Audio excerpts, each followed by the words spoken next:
Mrs. Emine Çimen, English teacher in Bayer Anatolian High School, interviewed me for the school magazine. I often mention the importance of asking the right questions.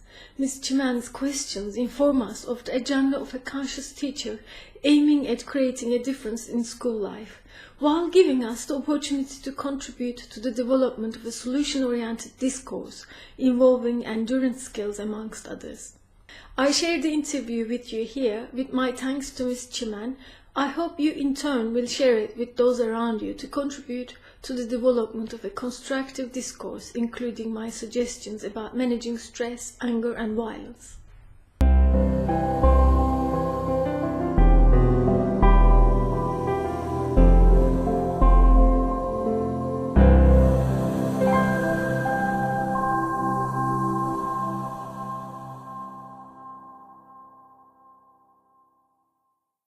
Hello, Mrs. Bray. First of all, I would like to thank you for accepting the interview. Could you introduce yourself to us? Let me start by saying I'm a mother. I have a 12-year-old daughter. When I was around the same age as your students, I felt down as I saw the problems around the earth, and I avoided succumbing to depression by thinking about how I could make a difference. I later learned that this perspective constituted a method used to develop skills of resilience in the face of hardship.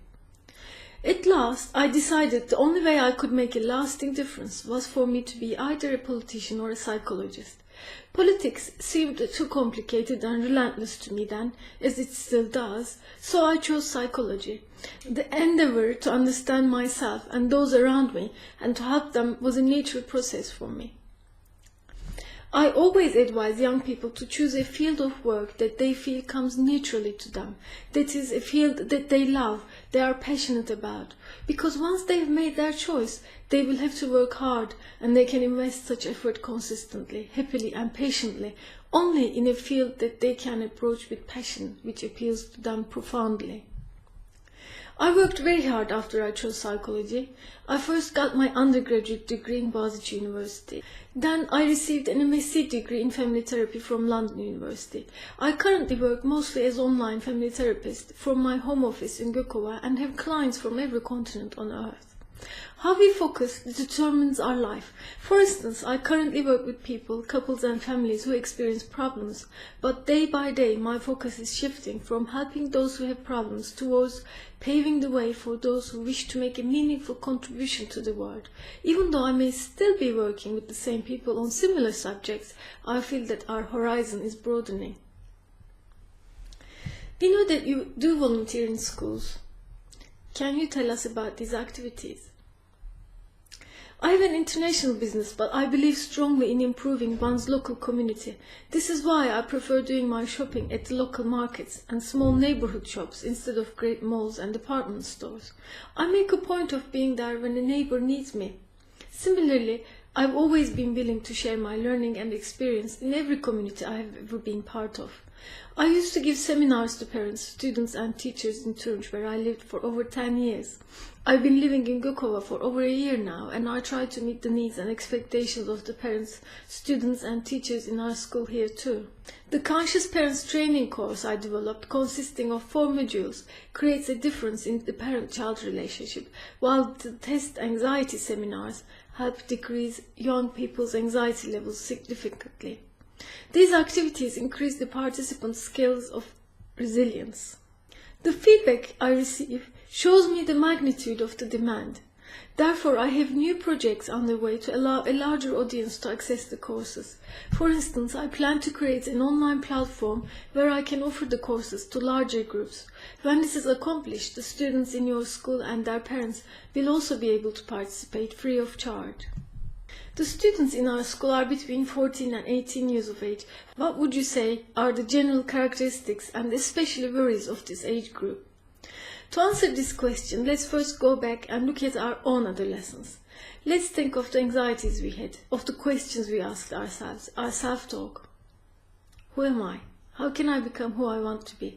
How can I be popular among my friends? How can I be attractive to the opposite sex? I'm having difficulty in controlling my emotions. When I am with the person I find attractive, I hope I will not make a fool of myself.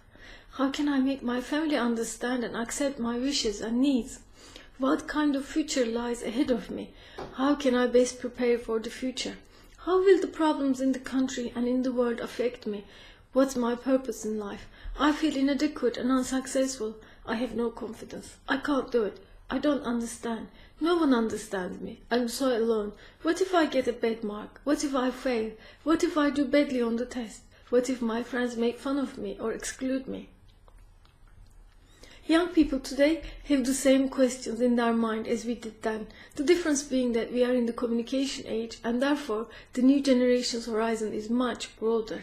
Young people are discovering themselves through their interactions with their surroundings and shaping their own world according to what they see on the adult's world. However, the system imposes more on today's young people.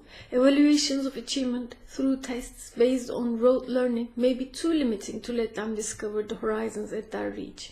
Furthermore, when they fail to fit in with the system, they may be exposed to negative lectures. They may be unable to protect themselves and fall prey to digital addictions. A resource which has many benefits to offer may turn into a source of harm. Although the Aegean region is abundant in all kinds of nutritious foods a young body and mind need to develop, youths often consume packaged processed foods such as sodas, cookies, chips or snacks that impair their health and restrict their potential. In other words, young people need encouragement to be more vigilant about making good use of their resources. I believe we have to teach adolescents how to develop their skills of resilience, which can definitely be learned. In our school, we run a project about violence and the perception of violence, aimed at creating awareness about all kinds of violence. Is there anything you would like to say to us on this subject? Congratulations to you for launching such a project. Adolescence is a risky period concerning violent tendencies and being a victim of violence. We know that violent experiences adversely affect young people's normal psychosocial development and health. The starting point of violence is firstly one's negative experiences about expressing their feelings and satisfying their needs, and secondly, their inadequacy in conflict resolution. A violent home environment or some TV shows may also lead young people to adopt violence as a kind of viable behavior. People with developed resilience skills get in trouble with violence less frequently. Humans fail to see what is truly in their best interest, and helplessness gives way to violence. And violence unavoidably breeds more violence in turn. This is what lies at the bottom of all wars in the world. There is much that can be said on this, and it would be unfair to try and fit it all here. Maybe this interview will be a starting point for another closer project in the future. The violence in adolescents' lives is shaped through the culture and spreads over a large area. The first kinds of violent experiences that come to mind are physical and relational violence amongst friends, bullying, cyber violence, sexual violence, abuse of children and animals, damaging the nature, violence towards objects and the surroundings, witnessing violence between the parents, witnessing violence in the media. Anger management is an important issue in adolescence. What's your opinion of how to achieve it? What are the healthy ways of dealing with anger? The ability to recognize and transform anger is indeed a very important life skill. Anger is a manifestation of our vital energy. It's beneficial when it's used in a controlled manner, like gas which moves our car. Handled badly, it can cause serious and permanent damage to us, our neighbors, and our relationships. Self-control is a skill that can be taught and learned. There are several methods that can be used, such as keeping a positive attitude, looking for ways to make a difference when faced with negative experiences, controlling and wanting to control ourselves in small matters, making deals with ourselves and rewarding ourselves when achieving the deal's goals, or using the adverse outcomes of lack of control as a source of motivation. Self-control is like a muscle. When you overuse, you can experience exhaustion. If we need our controlling power in the evening, we better use it wisely earlier in the day.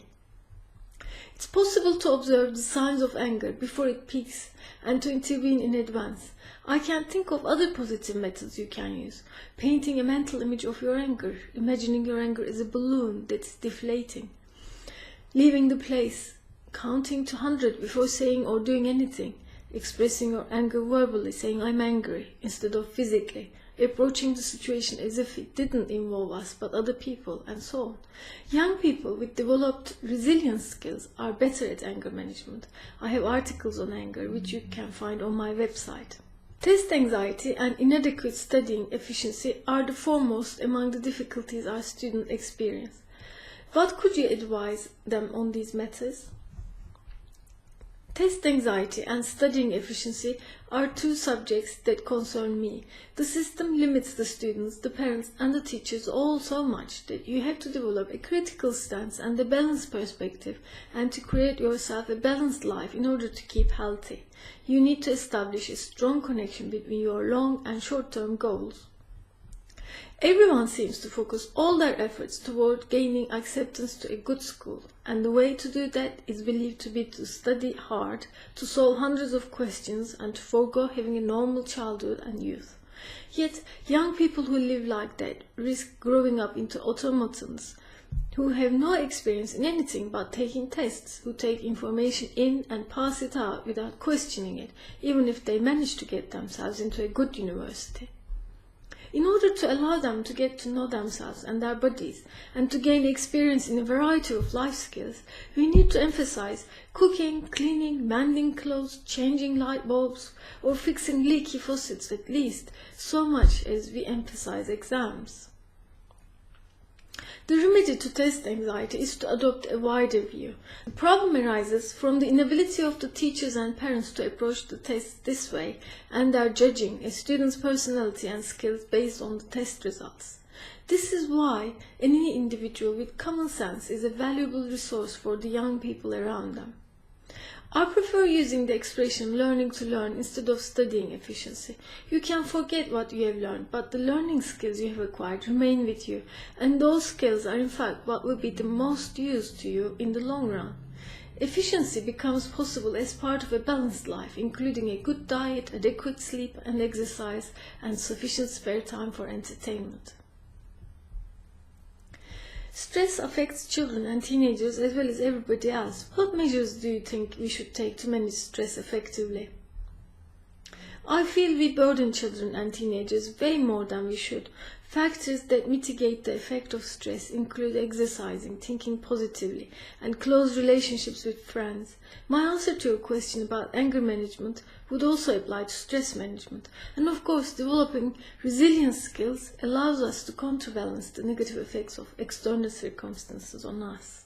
The use of psychiatric medications such as antidepressants is growing increasingly widespread among high school students. What do you think of these drugs used either under supervision of a psychiatrist or upon the individual's arbitrary decision? Might their use by children or teenagers lead to adverse outcomes in the future?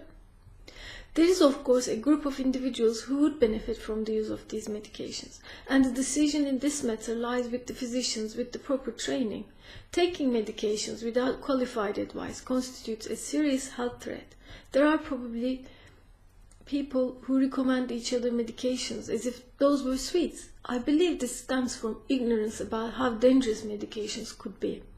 I wouldn't wish to overstep my mark by saying too much about medications. However, my personal bias is that medications need to be used for limited periods and in conjunction with psychotherapy. The problems usually grow larger when we fail to adapt to a troublesome environment and lose our balance. These problems are in fact signals about us. Medication can stop us from perceiving those signals and acting accordingly because it dulls and represses our senses. Although I am not an expert about the side effects of medications, I know people who have suffered irreversible damage to their organs due to the use of medication over a long period of time. We are about to reach the end of our interview. Is there anything you would like to add? Yes, someone from our school asked me a question the other day. Why are girls more successful than boys? I looked into it and saw that there is similar statistical evidence in other countries as well. The results obtained by researchers through experiments and questionnaires were quite surprising to me.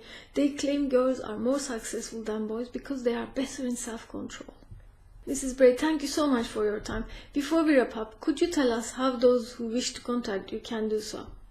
I make a point of being accessible. I answer my calls personally. If I don't, it's because I'm actually in a session, and I will return your call as soon as I can. Melike, my assistant, sends the information about my work procedure to those who apply for the first time. My email address is therapy@iranbray.com, and my mobile number is 0538 912 3336. If you are calling from abroad, you need to put 90 before the number. I work 4 days a week. I don't hold sessions on Thursdays or weekends, but I try to answer my email, messages, and phone calls on those days. I publish a new article on my website, www.iranbray.com, every week. I will also post this interview there if it's alright for you. When you subscribe to my list, I can send you weekly updates about my current works, and you can help shape what I will be writing about with your questions. There is no age limit there either. You can visit my website to subscribe. Thank you again for your time, and looking forward to seeing you again soon. Thank you for giving me the opportunity to contribute. I hope our relationship, which has started with this interview, will develop further in the future. You and your loved ones are significant. To receive regular tips to help you achieve more autonomy, visit my page.